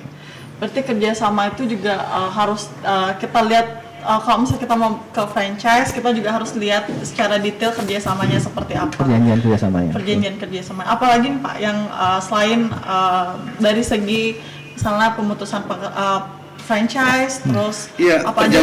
perjanjian itu mesti harus didaftarkan juga di Kementerian Perdagangan ya. Iya, betul. Di bawah itu ada terjadi berdasarkan pada perjanjian ini. Ya. Sehingga semua pihak memahami. Yang menjadi persoalan biasanya begini, ketika di dalam perjanjian itu seperti Pak Dr. Subras tadi sampaikan, perjanjian ketika di persoalan sengketa mesti harus ke Mana? Ya. tempat kota di mana kantor itu berpisah. Benar-benar. Sehingga yang menjadi persoalan seperti Pak Dokter ya. betul. Jadi ada suatu fenomena yang membuat kita agak ribet juga, Iya, benar-benar. terutama yang franchisee yang kecil-kecil itu. Iya. Gimana kita berlindung? Oh, iya. Karena betul, jauh betul. konflik besar Betul, di betul, banyak. betul. Iya. Dia menunjuk pengadilan mana gitu misalnya. Masa kita bolak balik ke sana, itu juga hati-hati sekali. Oh gitu. Betul. Ya. Kalau misalnya dari segi franchise bisa nggak kita minta kalau misalnya soal perjanjian itu nggak harus kaku, jadi misalnya kayak Negosiasi. negosiasi bisa berarti ya Pak? Iya, makanya di saat pengawang perjanjian itu yang silakan dinegosiasikan, kesepakatan istilahnya. Jadi yang benar-benar harus jelas. Jadi apa? Jadi nanti hak dan kewajibannya harus benar-benar jelas. Jangan sampai miss di sana. Memang saya bilang itu, memang ribet perjanjian, tapi harus cermat. Kalau nggak gitu membahayakan di ke depan. Mungkin saya tambahan lagi juga, ini juga yang sering kadang-kadang kalau sebagai franchisor adalah yang lupa segala logo itu didaftarkan haki itu. Jadi karena kalau nggak gitu dia nggak Nggak ya. ngeh. Yang bahaya kan itu masalahnya, kalau franchise-nya pintar dia duluan mendaftarkan itu nggak bisa loh. Itu karena siapa dulu yang mendaftarkan itu yang jadi mereka yang berhak, walaupun itu akan jadi panjang ininya. Karena kan harus benar-benar di awal sebelum memfranchise-kan suatu usaha benar-benar harus daftarkan minimal logo, kalau memang bisa lebih detail dia sampai warna ininya harus didaftarkan. Kalau nggak gitu akan rawan dipalsukan. Ya, itu penting ya. Sesungguhnya ketika kita memiliki merek, logo, desain interiornya, termasuk produk apa, termasuk ini misalnya makanan ya, ingredients itu, termasuk resep-resep yang lainnya, mesti harus didaftarkan juga agar tidak ditiru tiba-tiba oleh mereka paham bocor lalu mereka bisa tiru itu. Ya sederhana betul Pak Dokter ya, tapi bisa jadi dia yang jadi pemiliknya. Benar, siapa dulu yang mendaftarkan? Jadi adik-adik mahasiswa kalau sudah punya usaha dan menganggap penting untuk dikembangkan melalui franchise ya, bisa dilakukan dengan itu. Daftarkan aja merek itu. Dia nggak mahal pendaftaran. Mahal, bayar untuk mendaftar merek tidak lama. Dan itu penting untuk eksistensi dari usaha kita. Kalau nanti siapa tahu ya mau ekspansi pengembangan melalui udah besar ya, biasanya gitu udah besar itu jadi lupa besar lalu lupa kita daftar, jadi ya merek kita banyak ditiru. Ya langkah bagusnya seperti Pak Dokter sampaikan, daftarkan saja itu sebagai antisipasi bahwa merek kita memang ada yang memiliki kan begitu. Nah, kita lanjut ke pertanyaan dari sobat-sobat narsis nih Pak. Ada yang nanya. Siapa nanya nih? Adanya buku ya nanti ya. Adanya dapat buku sama dapat perawatan kecantikan. Iya. Cowok bisa dapat buku Pak. Dapat buku, yang cewek bisa dapat. Yang di sini boleh nanya enggak? Kalau yang di sini nanya, kalau yang cowok ya jangan kasih kecantikan. Pak kamu tambah cantik dia. Berarti yang ikut webinar hari ini double untungnya loh. Dapat knowledge, dapat glowing. Glowing datang. Iya, dapat perawatan, dapat ilmunya juga double. Dari buku, dari webinar series ini. Oke deh. Saya bacakan untuk pertanyaan dari Nusa Veranda. Apa yang perlu kita perhitungkan untuk memilih bisnis dan yang perlu kita perhitungkan untuk lokasinya? Apa yang perlu kita perhitungkan untuk memilih bisnis nih Pak? Jadi apakah kita perlu dari segi mungkin tren makanannya ataupun lokasinya mungkin harus di pusat kota kah? Atau biarpun nggak di pusat kota, pinggir jalan juga nggak apa-apa gitu? Gimana? Kalau saya ada berapa, misalnya gini, saya katakan passion ya, itu seperti tadi cinta banget pada ini upaya. Misalnya gini, kita pingin buka kopi ya, tapi kita tidak cinta dengan kopi, tidak senang minum kopi. Itu untuk apa? Lalu kita belajar dari mana? Mencoba meramu dia, orang tidak senang kopi. Jadi ada di situ sisi. Kemudian yang kedua, be unique, suatu yang unik yang mesti harus kita cermati. Apa sih yang menarik? Lalu memberi suatu yang beda gitu. Yang berbeda daripada yang lain. Keunikannya apa? Lalu pasar sasaran mana kita mau jual? Kita punya modal berapa? Ya kalau modal yang besar, beli ke klinik kecantikan, bayar fee 1 miliar, nggak masalah lah gitu misalnya, Pak Dokter ya. Ya mungkin kita bisa beli yang sesuai dengan kantong kita lah. Jadi ada semacam mengukur juga ke dalam diri, semuanya tergantung kita. Sehingga ketika kita milih jenis apa sih franchise yang menguntungkan, semuanya mesti harus cermati. Tidak bisa kita tanpa dasar lalu kita tentukan. Ya, lokasi misalnya, lokasi yang menarik dari sisi mana? Dari sisi siapa? Dari sisi kepadatan penduduk misalnya. Oh di Kuta padat penduduk di bawah dengan satu kecamatan sekian populasinya padat banget ya gitu. Tapi cocok enggak? Kalau misalnya itu kelas menengah bawah, sedangkan masyarakat situ adalah bukan kelas menengah ke atas itu, tapi lebih ke bawah, namun tidak pas juga kan begitu. Walaupun dari sisi daya beli masyarakat cukup tinggi atau yang mesti harus cermati semua aspek-aspek yang menjadi pertimbangan, termasuk aspek sosial budaya masyarakat. Ya, tadi saya sampaikan sosial budaya masyarakat mesti harus cermati apa kemudian apakah misalnya begini, klinik kecantikan. Apakah masyarakatnya dari sisi budaya memang butuh perawatan? Betul. Butuh perawatan ya. Mereka masyarakatnya memang tidak butuh perawatan, mereka tidak penting itu misalnya. Bali ya, Korea itu yang betul-betul dan uangnya untuk situ. Karena gadis-gadis Korea ya, memang uangnya memang untuk situ kan boleh. Pak Dokter ekspansi ke Korea. Nah, kan itu Pak Dokter misalnya. Itu contoh ya. Betul. Mungkin saya sedikit tambahin yang benar seperti disampaikan tadi, kalau memang jenis bisnis itu passion yang paling bagus, jadi harus sesuai dengan passion kita, sukanya apa. Nah kemudian mencermati kalau mau sudah memilih jenis apa kira-kira, untuk mencermati itu harus mendalam ya. Jadi jangan mendalam itu maksudnya seperti tadi harus survei beneran. Survei itu sederhananya benar-benar kita datang ke sana, misalnya franchise-nya di Surabaya atau mungkin kalau udah ada di Bali lebih gampang ya. Jadi tinggal kita sebenarnya jadi pelanggan mereka, makan di situ, coba iniin. Karena setelah kita jangan pakai pengamatan yang superficial yang misalnya kita tahu di permukaan aja. Karena setelah kita dalami ternyata pesannya banyak sekali dunia bisnis ini gitu misalnya. Itu hati-hati sekali. Jadi misalnya kayak makanan Dan follower ya. Dan follower. Kita lihat misalnya makanan sederhana misalnya ayam geprek gitu misalnya. Kita lihat itu banyak gitu misalnya gini. Tapi kita dalamin dulu. Udah ada banyak nggak? Habis itu kira-kira masyarakat masih nerima nggak? Seberapa banyak? Itu benar-benar harus kita terjuni banget. Jadi termasuk browsing banyak. Kalau saya sih biasanya menyarankan kalau melihat sesuatu itu kita Bali gitu misalnya, lihat ini kota-kota besar trennya. Misalnya kalau tren di sana sudah mau hilang, cepat hilang, kita juga hati-hati di tren di sini takutnya mau hilang juga gitu misalnya. Jadi benar-benar harus disurvei, dipelajari. Sekarang digital tuh jauh lebih mudah benar Pak. Kita bisa mencari info dan informasi bisa lalui. Dan itu harus dicari informasinya. Memang belajarin, jangan cepat ambil keputusan, harus cari-cari semakin banyak. Nah kemudian untuk masalah market itu yang paling penting memang. Kalau masalah tadi masalah lokasi, kembali lihat marketnya siapa. Nah market itu emang dilihat harus mendalam juga, jangan pakai perkiraan juga.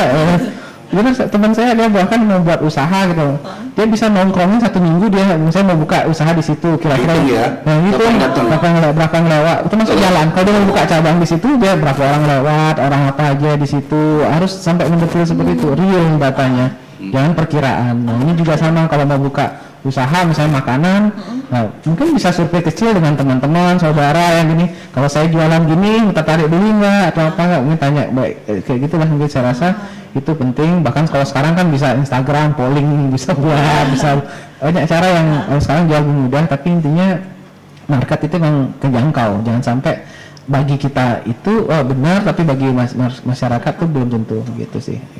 Ya, kadang-kadang kan sekarang era digital ya, tapi agak susah juga kita ketika ini proses disruption terjadi, lalu semuanya mesti harus berbasis teknologi. Nah, ini kan fenomena yang kedepannya mungkin tantangan kita adalah ketika ini semua sudah berbasis teknologi, penentuan franchisee pun secara online, lalu kita tidak bisa pelajari betul karakteristik dari yang membeli kita, merek kita ya, lalu itu terjadi.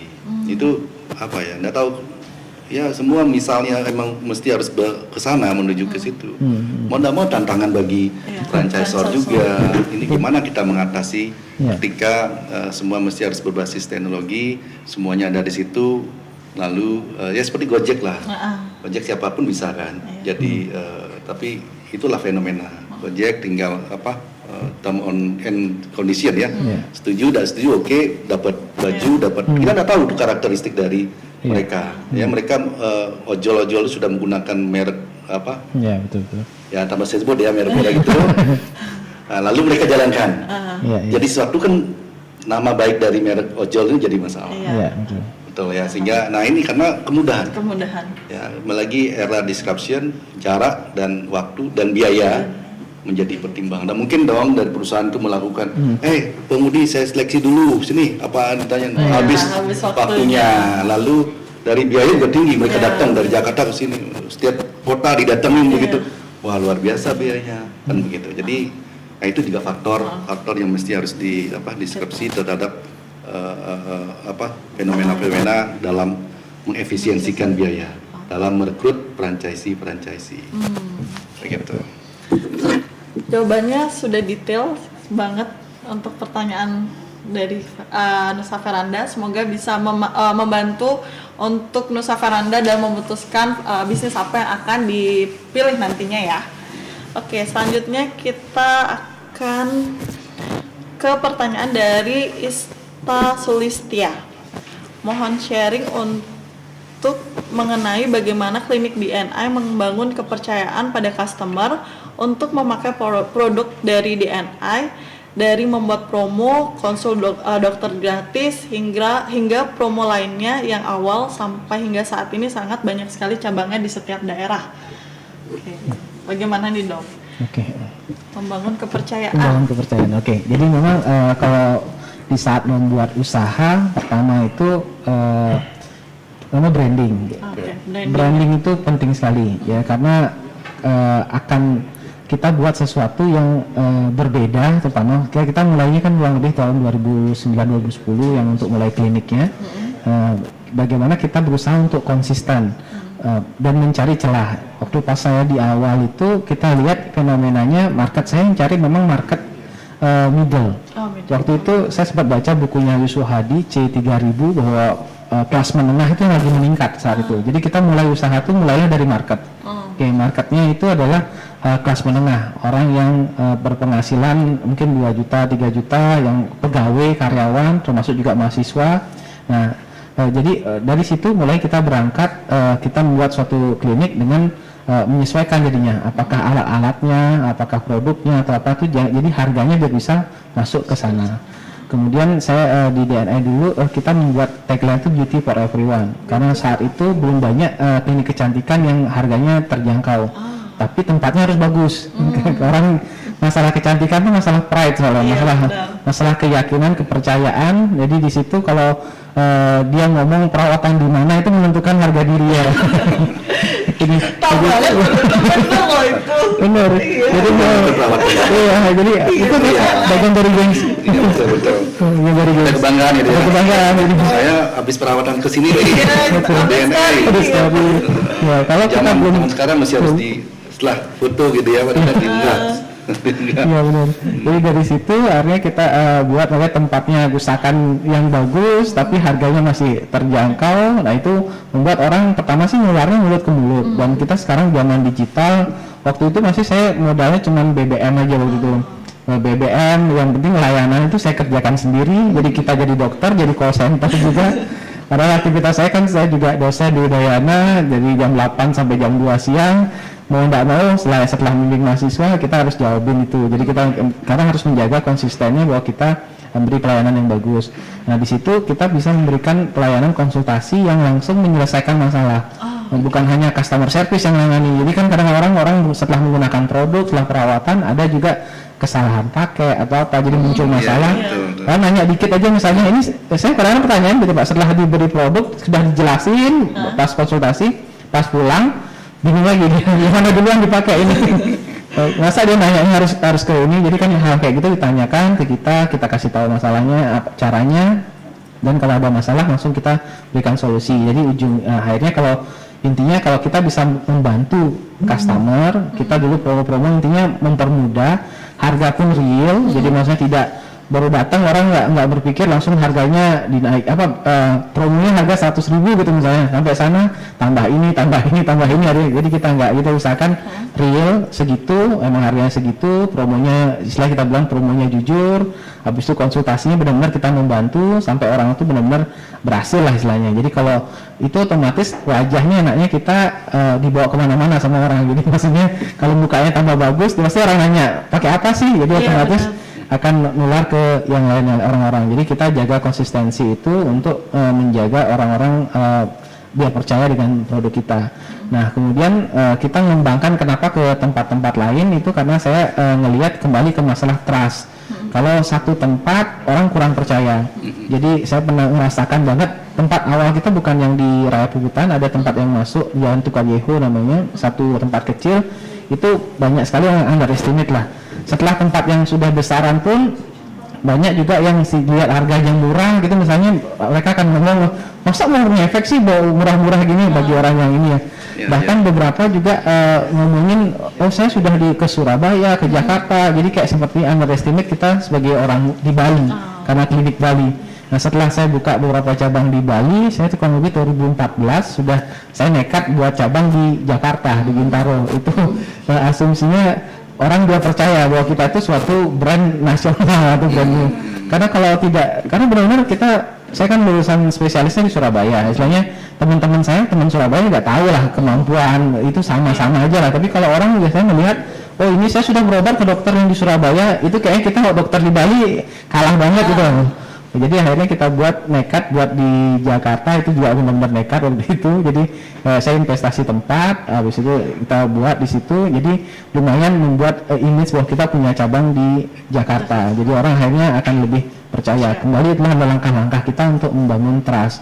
Nah setelah dia membangun trust seperti itu, baru kita akhirnya termasuk membuat sistem franchise atau partnership juga. Dari situ, kalau kita tidak ada cabang di luar Bali, orang akan masih memandang kita sebagai macam usaha lokal. Tapi kalau kita sudah buat di luar, itu orang akan lebih percaya dan berani mempercayakan membeli brand kita. Nah di situ ada inilah kebanggaan. Apalagi nanti expand ke luar negeri gitu ya. Jadi iya benar. Global ini Internasional. Ya gitu sih kurang lebih untuk ininya. Jadi intinya kalau kita sih promo-promo kita usahakan yang jujur, karena zaman sekarang dokter-dokter pun atau tim kita selalu kita tekankan untuk segala sesuatu itu jujur. Maksudnya karena di perawatan ini sesuatu yang berulang Pak. Kalau makan itu mungkin makan di sini, bulan depan belum tentu makan tempat yang sama. Kalau perawatan klinik ini 2 minggu sekali dia harus datang, bahkan seminggu bisa datang lagi.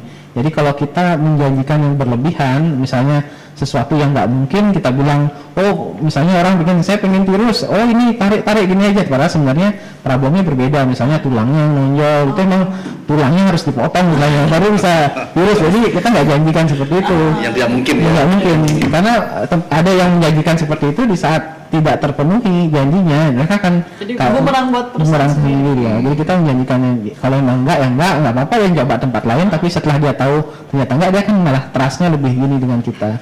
Jadi hal seperti itu aja sederhana yang kita lakukan. Jadi kita berusaha untuk orang dan cabang-cabang kalau utama di Bali kita usahakan mendekatkan orang, makin mendekatkan orang. Sekarang kan makin dekat dari rumah tuh ada rasa ini ya, rasa memilikinya. Misalnya ini depan rumah sendiri nih, jadi rasa bangga sendiri. Jadi itu yang salah satu kita lakukan untuk membangun trustnya gitu sih kurang lebih. Semoga bisa menjawab ya pertanyaan dari Ista. Oke, Ada 2 selanjutnya. buku ya dari sini. 2 buku ya. Jadi ya setiap pertanyaan dapat 1 buku gitu. Antara 1 buku sama Bagi berdua. atau Tapi nggak apa-apa ya kalau enggak, karena buku ini sudah ada juga di Google Book ya. Kalau adik-adik mahasiswa ingin memiliki buku ini bisa di Google Book di searching lalu silakan ya, karena lagi ini digital kan. Iya. Ini juga sudah ada di Google ya, Di Google Google. Book silakan di situ. Harus dihafal istilah baca. Nanti di post. Oke, selanjutnya pertanyaan dari Diantari. Bagi para pemula dalam berbisnis, tentunya tidak luput dari kesalahan dalam membuka usaha waralaba. Menurut Bapak, apa yang menanggulangi kesalahan dalam membuka usaha waralaba tersebut? Ya semua juga kesalahan-kesalahan pasti terjadi. Kegagalan awal dari kesuksesan. Ya, kalau gagal tanpa pernah gagal ya, saya katakan sukses saya yakin belum ada itu. Sukses itu berawal dari kegagalan, dicoba, lalu mulai bangkit. Ya, ini kita memulai usaha baru pun seperti itu. Ya, ketika kita mencoba melakukan usaha, lalu terjadi gagalan, udah apa-apa, kita coba yang lain. Lagi gagal, belajar dari pengalaman kegagalan itu, ya, agar tidak terjadi kegagalan yang lainnya. Ya, dengan demikian lama-lama dia bisa mengatasi sendiri persoalan-persoalan dalam bisnis itu. Karena yang saya amati ya, kegagalan itu sesuatu yang biasa. Nanti berikut nextnya kita jadi paham persoalannya ini ya. Terutama dalam mengelola sumber daya manusia ya. Pengalaman saya ketika saya berbisnis usaha mengelola sumber daya manusia itu sangat luar biasa itu. Ya Pak Dokter ya, Pak Dokter mungkin juga merasakan itu. Jadi dan terutama ya ketika saya buka bengkel itu, tenaga ahli itu kan jadi sesuatu yang penting gitu. Ya disitulah problemnya. Ketika kita mentreatment, mereka juga apa yang mereka wajiban mereka lakukan tidak dipenuhi, kita ya konflik-konflik itu timbul. Jadi sehingga ya mesti harus dibuat ya kita pun tidak mungkin kan selamanya akan mengawasi kegiatan apa yang mereka lakukan. Lalu apa yang kita lakukan ini membangun sistem. Seperti Pak Dokter kan kita membangun sistem. Setelah sistem itu berjalan, ya kita boleh tinggal lebih santai lah, relax. Udah sistem udah ada CCTV, ada mestinya begini langkah berikutnya, apalagi SOP sudah ada. Sangat mungkin sangat mudah ya Pak Dokter, tinggal menikmati hasil gitu ya. Tapi pertama kalau tadi mau membuat itu, itu kendalanya. Tapi tidak mungkin juga mengadopsi SOP dari yang franchise, usaha yang lain. Betul, tidak mungkin mengadopsi. Ya, Kita buat sendiri apa SOP dan standar-standar termasuk sistem yang kita bangun. Iya betul. Pak Dokter ya. Ya, mungkin saya nambahkan dikit. Jadi memang kalau memulai usaha itu saya banyak belajar dulu dari pasien saya bahkan Pak. Jadi maksudnya dari kita yang penting mau belajar, mau menyerap informasi. Jadi kadang-kadang ini masalah juga terjadi kalau orang yang sudah buka satu usaha, kemudian dalam berapa lama ramai banget, kemudian buka lagi ramai, kemudian langsung segera cepat-cepat memfranchise-kan. Itu hati-hati juga karena tetap usaha itu kalau pasien saya bahkan bilang dia udah lama pengusaha ya, dia cerita intinya seperti perjalanan manusia, ada masa kita bayi merangkak, yang pas merangkak lari. Kalau pas baru awal-awal ya masanya itu jatuhnya kan lebih keras. Jadi misalnya kalau pertumbuhan seperti bayi 4 tahun itu baru merangkak kurang lebih, baru belajar berdiri, setelah berdiri bisa baru ini lari ya, seperti itu. Jadi kalau udah masih merangkak sudah berlari bahayanya itu jatuh. Makanya seringkali usaha itu disampaikan kalau usaha-usaha sekarang tuh bertahan 2 tahun itu banyak yang gugur usaha karena di saat seringkali di saat dia berkembang lagi raminya itu tidak mengintrospeksi perbaikan, jadi cepat membuka cabang-cabang, setelah itu dia sibuk dengan hal-hal seperti itu kemudian tidak memperbaiki ke dalam. Saya dulu sih setelah buka dulu 4 cabang, perbaikan dulu, enggak stop dulu, kita perbaiki dulu benar-benar karena hal-hal seperti tadi SDM itu kan kontrol manusia itu susah. kemudian bisa ditilep ya setorannya, itu hal-hal yang akan ditemuin, pasti akan ditemuin sebagai usaha dari karyawan, kemudian dari partner atau apapun, itu akan sering sekali masalah. Jadi memang intinya setiap membangun sistem dulu, dan harus siap kerja keras dulu, kerja keras di awal. Turun ke bawah ya. Benar, harus kita mengerjakan sendiri. Kerjakan sendiri. Kerjakan sendiri semua. Kalau kita nggak, betul. Sekian capek, nggak mungkin. Saya pernah lakukan itu. Itu pada Betul, ya, betul, yakin betul. gitu. Dan bahkan memang semua usaha itu mungkin jangan khawatir, semua harus mulai dari nol memang. Kalau usaha dimulai dari atas tuh agak susah. Bahkan contoh yang kata-kata yang ini yang mungkin Matahari Mall yang online itu pun menyatakan seperti itu. Bahwa usaha itu mulai itu harus dari bawah. Kalau dimulai dari atas tuh susah dan akhirnya bisa gagal karena tidak menyelami faktor inti yang di bawah pelaksanaan yang ini. Jadi hal-hal seperti itu yang perlu diperhatikan. Jadi di saat merintis ya harus rela untuk di saat teman-teman jalan-jalan ya kita kerja, itu harus benar-benar siap seperti itu, mudah-mudahan. Dan itu yang lain libur loh, kita masih kerja. masih kerja dan masih mikir kayak sekarang tuh tetap ya, kita pun akan tetap masih mikir tidur 24 jam kerja tuh. Orang kan kalau pekerja ya jam kantor pulang sudah lupakan, ini kita tetap masih terganggu telepon, harus siap seperti itu. Kemudian sambil melihat apa peluang-peluang baru, karena memang kalau saya berpikir memang kenapa dulu juga membuka cabang keluar, salah satunya saya punya prinsip pertahanan terbaik itu adalah menyerang.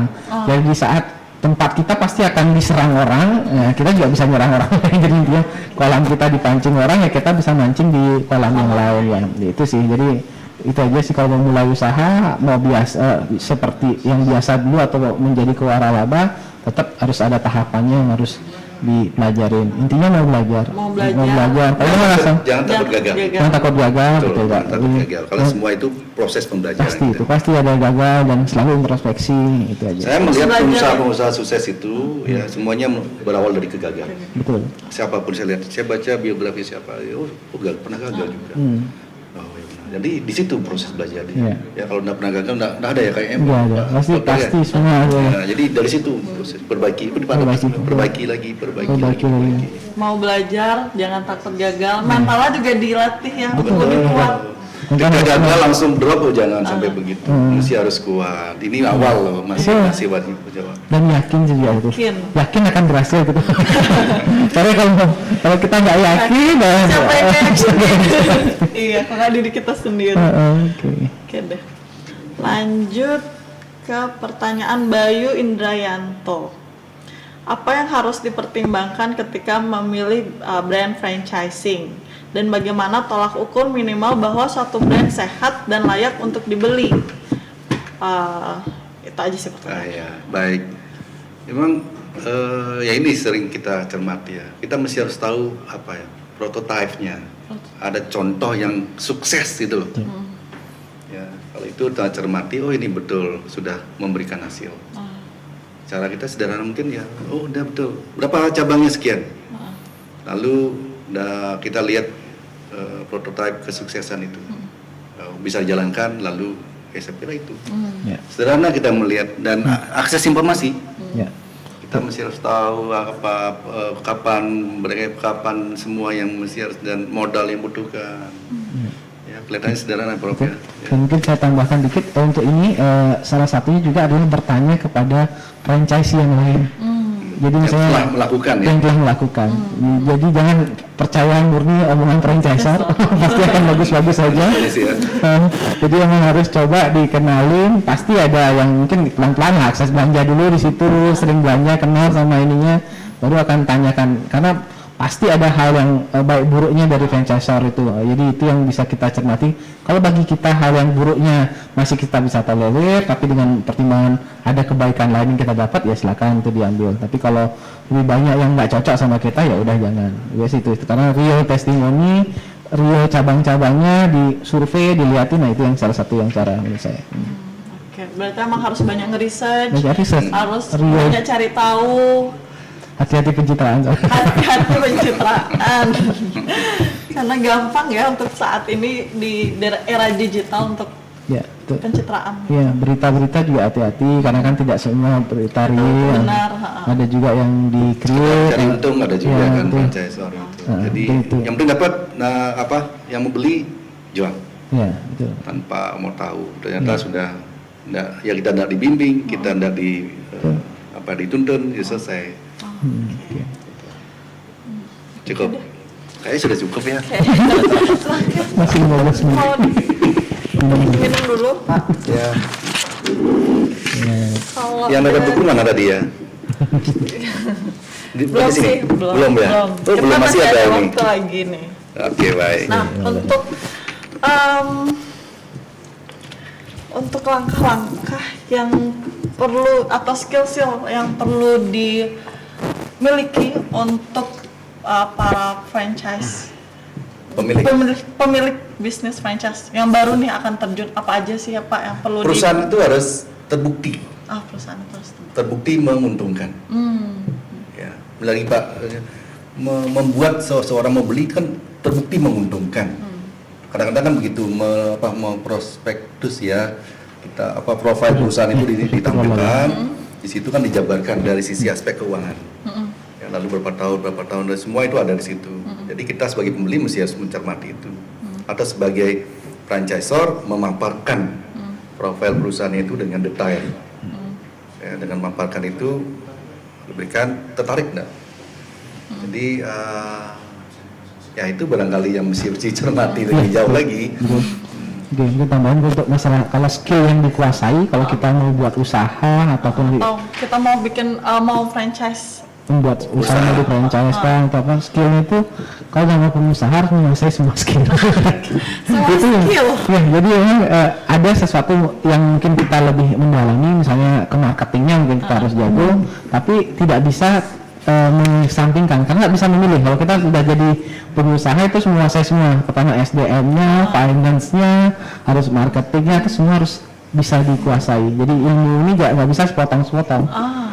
Minimal tahu ya basicnya atau apa, karena nanti akan mengawasi atau apa, bisa minimal membaca laporan keuangan. Jadi hal-hal seperti itu walaupun tidak dipelajarin, saya juga seorang dokter mau nggak mau belajarin SDM, belajarin marketing, Belajar manajerial betul Pak. Jadi semuanya itu harus dikuasai kalau baru kita bisa gitu. Jadi intinya belajar dan belajar aja sih.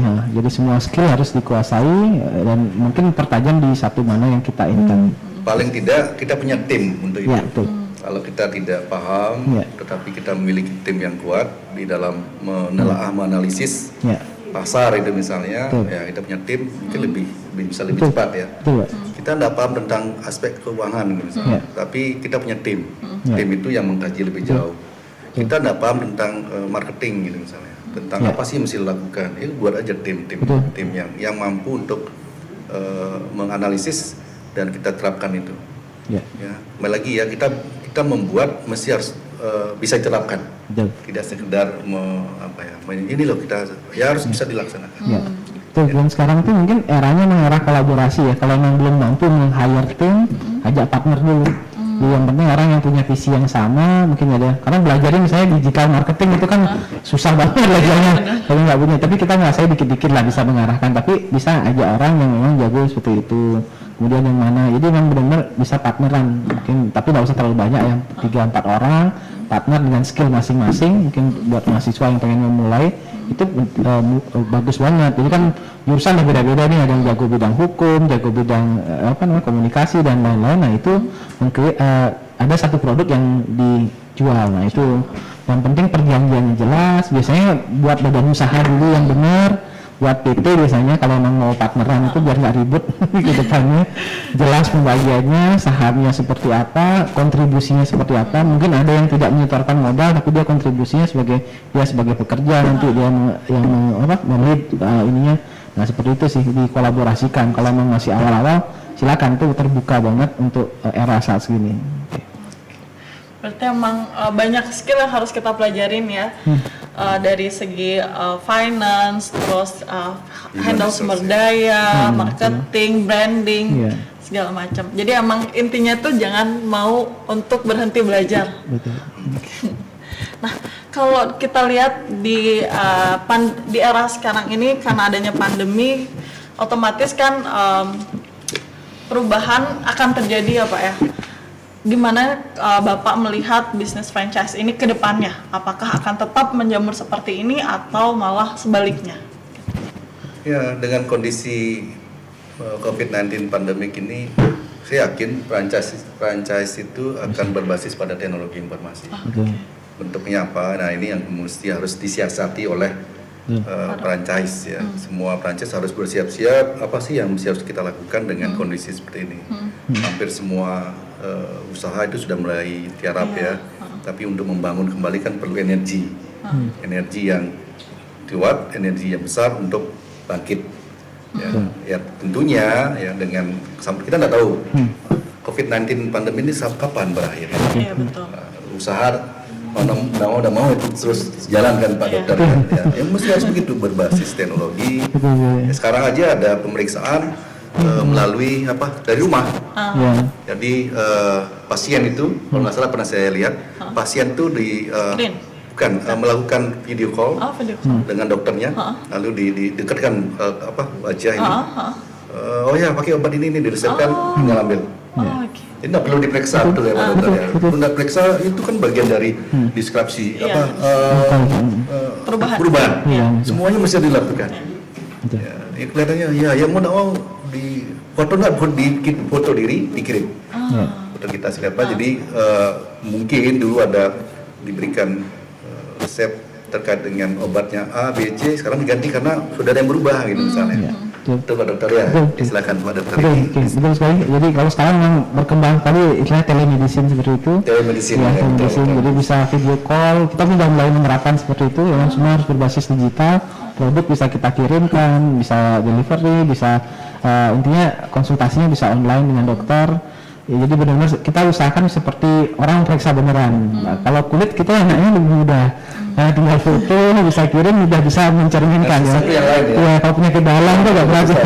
Tapi bisa dilakukan ternyata seperti saya punya partner di Surabaya dokter jantung itu juga bisa dilakukan. Jadi dokternya yang Zoom di rumah, pasien datang ke rumah sakit, ketemu dengan perawat atau apa, direkam jantungnya atau apa teknisnya, nanti hasilnya baru hasilnya dilihatkan ke dokter, dikirim, dokternya menjelaskan hasil pemeriksaannya ini. Jadi ada perantaranya untuk orang yang ini. Jadi hal-hal seperti itu yang berkembang sekali, dan mungkin yang penting sekali saya lihat sih sekarang industrinya berubah kemana, yang mana yang mati, yang mana bisa sedang-sedang, mana bisa tumbuh, dan di setiap situasi kalau kita lihat pandemi ini, lihat dari segi musibah dan ada peluangnya bagi teman-teman yang pengen buat usaha. Sekarang saatnya, bahkan kalau saya pun melihat teman-teman yang sudah punya usaha pun ini adalah riset ulang. Usaha besar maupun kecil semua mulai dari nol, mulai start. Jadi kalau kita melihatnya riset itu sebenarnya bagi kita yang masih kecil itu peluang, karena kita akan lebih mudah untuk mengambil keputusan, cepat gerak. Perusahaan yang besar yang banyak alur mekanisme ininya itu akan lebih berat bergerak dia, dan cost-nya pun besar sekali. Jadi usaha yang masih kecil ini peluang sekali untuk bisa tampil ini. Kemudian saya lihat kalau untuk peluang waralaba saya rasa berpeluang, karena contoh orang akan melihat misalnya dia bisnisnya travel agent atau apa yang mungkin masih punya dana sisa yang kelihatannya agak susah nih gerak di bidangnya, dia akan melirik ke usaha yang lain. Contoh kayak makanan kan masih bisa berjalan, yang gerobaan tuh bahkan lebih jalan sekarang banding yang resto, karena resto orang takut. Jadi yang kayak gitu yang UMKM-nya akan makin tumbuh. Jadinya saya rasa itu peluang sekali.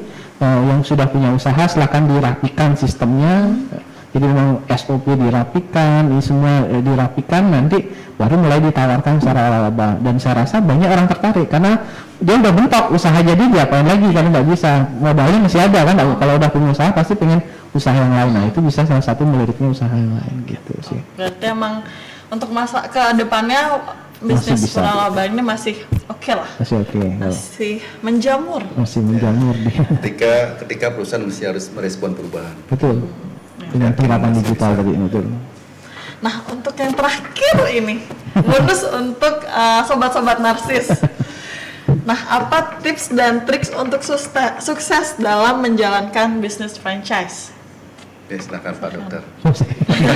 Tipsnya dari situ. Menjalankan.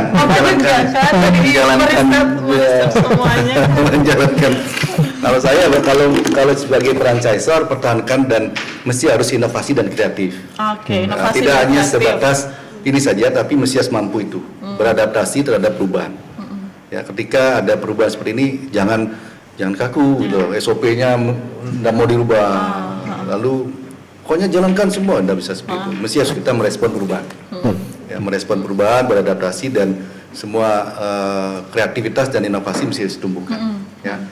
Sumbangan pemikiran-pemikiran ide-ide dari franchisee pun mesti harus kita simak dan coba kita analisis agar mampu juga, siapa tahu ada yang positif ya, bisa kita kembangkan lalu kita lakukan itu. Sehingga bisa mampu bersaing di dunia franchising. Ya. Oke, setuju. Saya juga sama. Jadi tips and triknya untuk bisa sustain memang segala sesuatu harus berbasis pada market.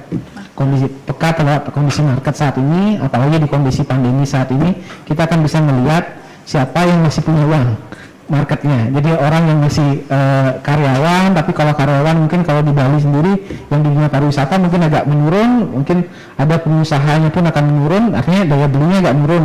Jadi kita coba apakah membuat produk yang memang lebih terjangkau harganya atau bagaimana, yang itu disesuaikan. Kemudian dengan kondisi yang masih menakutkan seperti ini, jadi orang mungkin bisa layanan delivery online, jadi intinya peka dan adaptif dengan segala perubahan dan selalu siap untuk berinovasi. Mungkin itu aja sih. Oke, berarti siap akan perubahan, siap akan inovasi, menjadi lebih kreatif.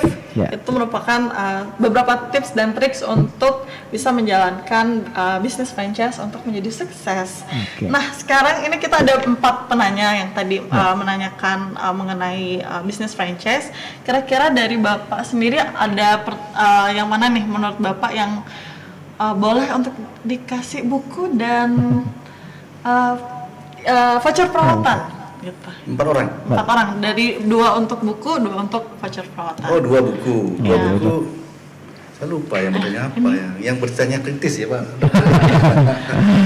Ini ada, ini sih untuk pertanyaannya ada dari Nusa Veranda yang menanyakan perhitungan untuk memilih bisnis itu lokasi. Boleh. Oke. Kan dua buku, 2 ini ya. Ya, boleh lah, yang mana aja boleh. Yang mana aja boleh. Silakan dari ininya. Gitu. Oke. Jadi yang bertanya itu sudah bagian dari respon terhadap diskusi kita. Mau tidak mau kan memunculkan, siapa tahu ya dari situ kritis inspirasi. Critical thinkingnya ya, muncul. Ya udah, enggak apa-apa. Saya apresiasi betul itu. Dan yang bertanya-tanya kita berikan buku lah. Siap. Oke.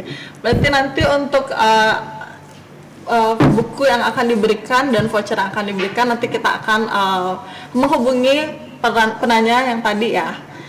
Oke, nah untuk teman-teman yang mahasiswa yang memiliki usaha, bisa banget untuk join di inkubator bisnis Undiknas dengan cara follow di Instagram inmis.undiknas. Ini udah selesai.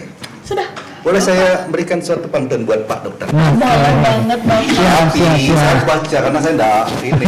Saya contekkan. Oh iya, boleh. Ya, Pak Dokter ya. Siap.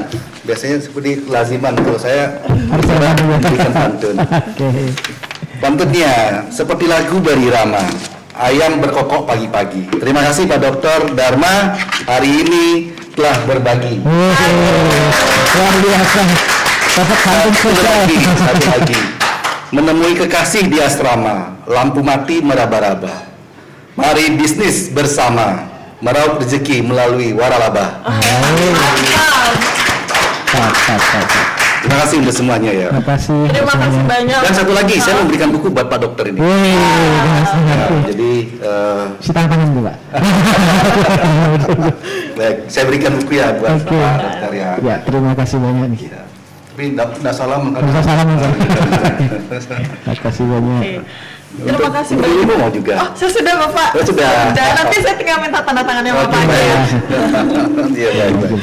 Oke, terima kasih banyak untuk Dokter Dharma, untuk Bapak Rektor yang sudah mengisi pada sore hari ini untuk sharing-sharing di webinar series kita yang kedua.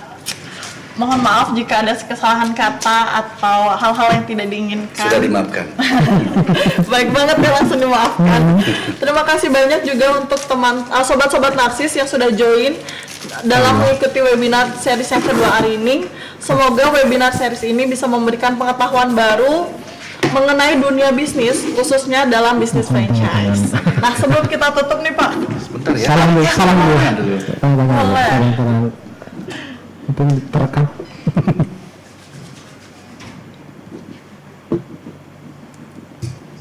Oke, terima kasih ya Oke, terima kasih banyak. Dokter ya. Oke, sebelum kita akhiri ini Pak, kita ingin memberikan salam narsis Salam dulu. narsis. Oke, Jadi- baik. Jadi salam narsis itu tagline-nya adalah nyali, strategi, inovasi. Inovasi. Oke. Ya, cocok ya. Inovasi, mesti harus inovasi. Iya benar, Bagus. harus inovasi Bagus. untuk bisa sustain dalam bisnis ya Pak ya. Dan punya nyali. Punya nyali ya. Punya nyali untuk mencoba dan bisnis. gagal pun mesti harus Siap, punya punya nyali. nyali. Iya. Betul Sama sekali. dokter ya. Betul. Oh, luar biasa ini. Berarti udah tagline udah oke ya Pak ya? Oke, strategi. Iya, Wah, betul. Harus berani punya nyali, Nyali. terapkan strategi dan inovasi. Inovasi. Wah, Mantap, Inbis. Inbis. Inkubator bisnis Indiknas. Oke. Oke deh, sampai ketemu lagi di Narsis episode series yang selanjutnya. Salam Narsis, nyali, strategi, inovasi. Bye bye. Luar biasa. Terima kasih ya. Terima kasih banyak Bapak. Banyak. Terima kasih. Terima kasih banyak. Pak. Hari ini kita akan memberikan